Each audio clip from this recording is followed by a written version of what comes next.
In this video, I'm going to go over the process of making what I've decided to call Summer Wood Elf Scale Mail. I previously made some 3D printable leaf scales, and this is a slightly modified version of that.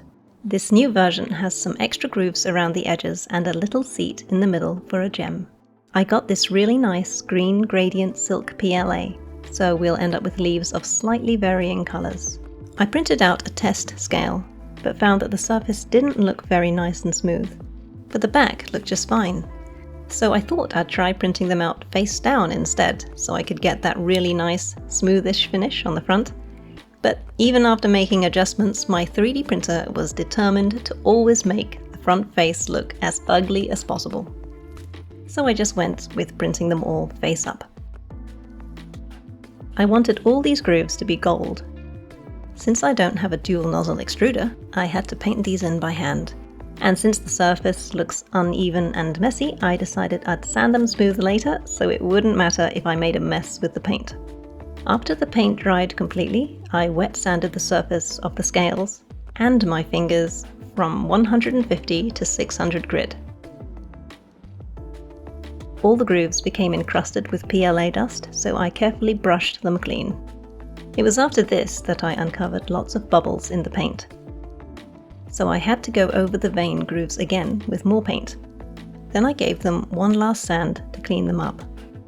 They looked rather dull at this point, so I sprayed them all with a thin coat of gloss varnish.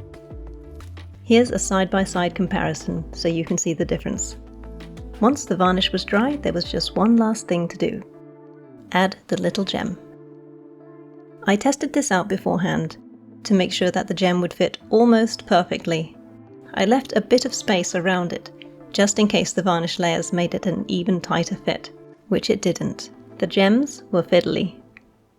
But I eventually became a pro at handling them and glued all the remaining gems into their seats quickly. Here's a close-up. Now to make it into something. I wrote down a detailed pattern for what I wanted to make, borrowed a 4mm hook, and crocheted them into a neck piece. For this piece, since the scales are slightly larger than my previous ones, I gave each scale 5 stitches worth of space and left 1 stitch between each scale. It was at this point that I realized I was supposed to have added an extra 21 stitches to the end of the previous row. So I had to frog this row.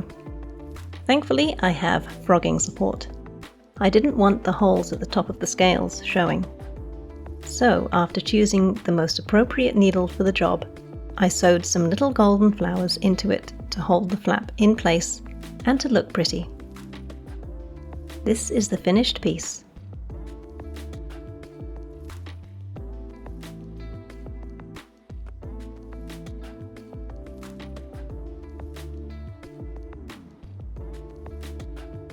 Here's what it looks like on a person.